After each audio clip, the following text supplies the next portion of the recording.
रजत सिंह जुड़ गए हैं और ज्ञानेंद्र जी भी जुड़ गए हैं, वरिष्ठ पत्रकार उत्तर प्रदेश से। आप दोनों का बहुत बहुत स्वागत है।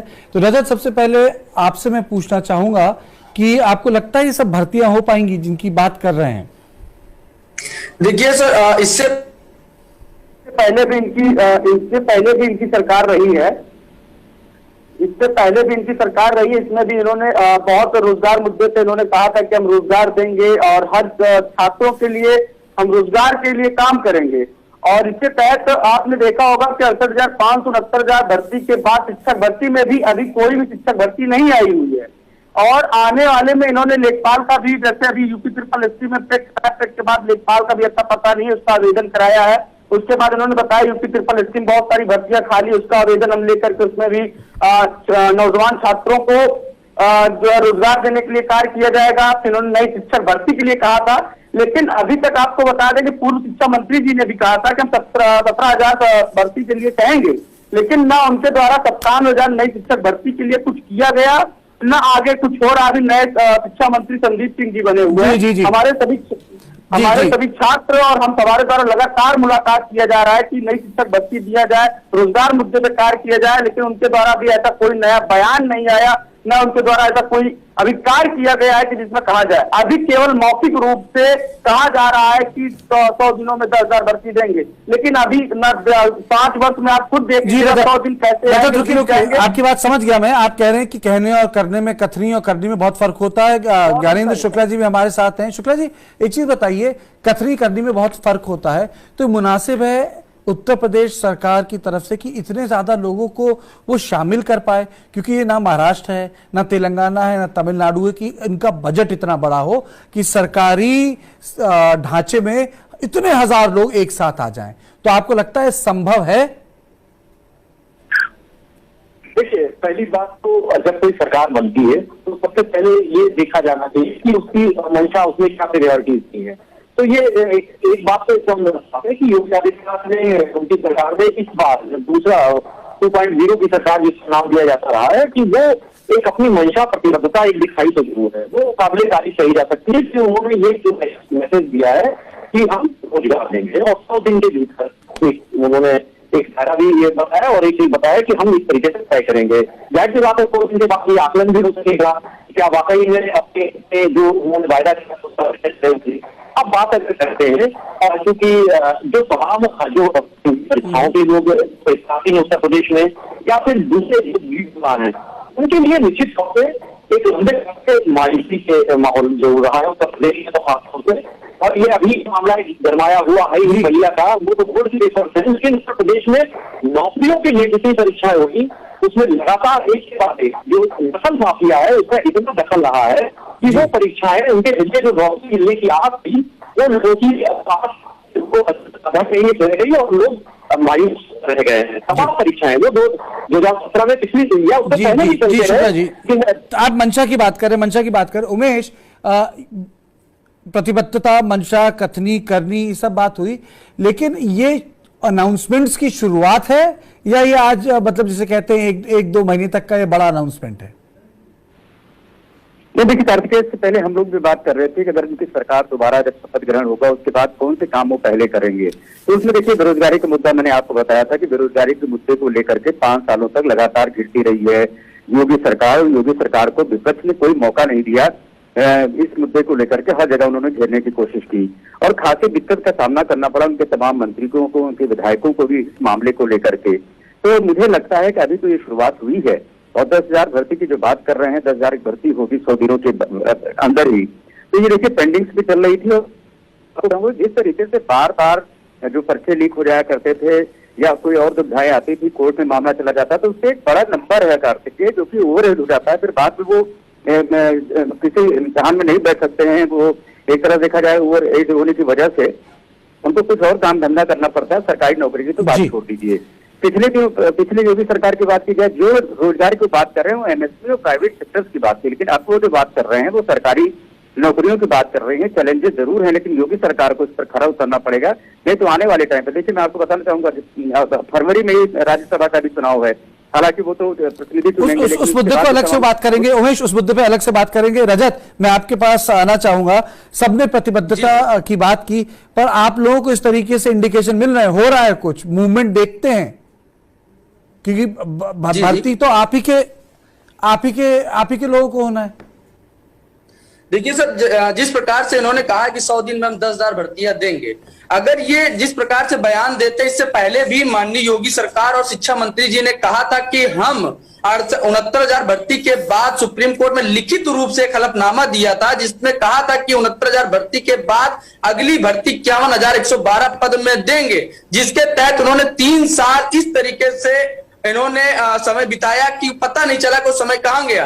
एक नौजवान छात्र आज इलाहाबाद में एक एक दिन बेरोजगारी का कैसे काट रहा है, तो एक नौजवान बेरोजगार छात्री जानता है। आज 3 साल हम सबका बर्बाद हो गया। 21 लाख लोग हैं हम सब सर, 21 लाख लोग हैं, और 2 लाख रुपए लगा करके डीएलएड बीटीसी कर करके प्राथमिक शिक्षक भर्ती की तैयारी करते हैं।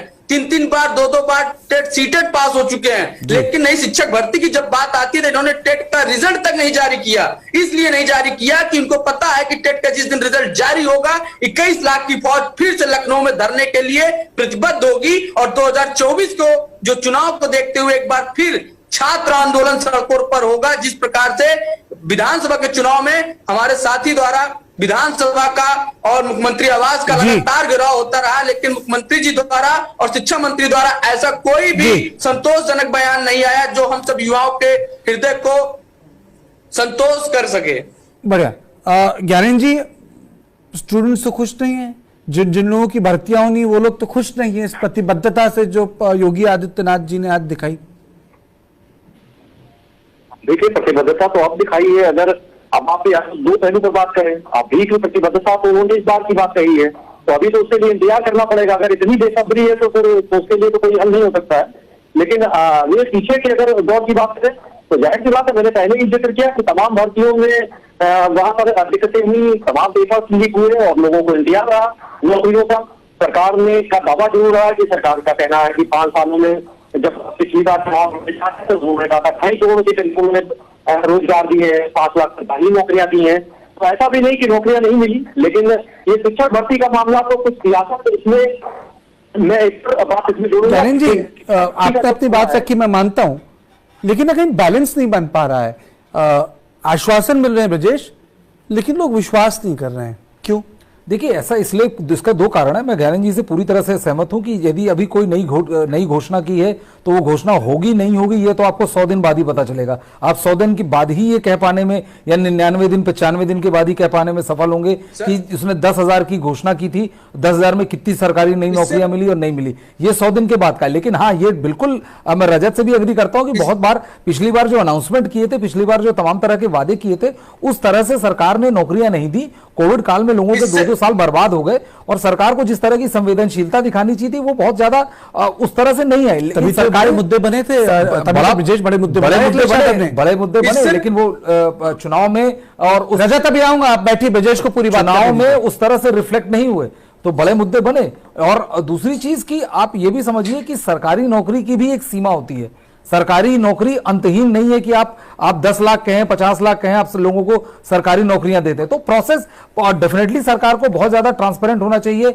जो स्टूडेंट इस तरह से मेहनत करके, मैं इलाहाबाद का ही रहने वाला हूं, वहां पर हम देखते हैं हम लोग लड़के कमरा किराए ले लेके घर से पैसा मंगाते हैं, बेचारे मेहनत करते हैं और तमाम तरह से प्रयास करते हैं, और उस तरह का प्रयास सफल नहीं होता तो निश्चित तौर पर बुरा लगता है और दुख लगता है कि सरकार उस तरह की प्रतिबद्धता, भाई सरकार आखिरकार जनता के लिए, इस बात से मैं सहमत हूं कि ये सारी सरकारों को पता रहता है कि अभी सरकार में नौकरियां नहीं है, और सबको पता है कि अगर नौकरी है तो वो आपको निजी क्षेत्रों में जाना पड़ेगा, उसके लिए एक नई एक्सपर्टीज, नई स्किल की आपको जरूरत है, जिसके लिए प्रधानमंत्री बोलते रहते हैं स्किल डेवलपमेंट। मोटी बात यह है कि फिर भी चुनावों के टाइम पे वादे पूरे हो जाते हैं।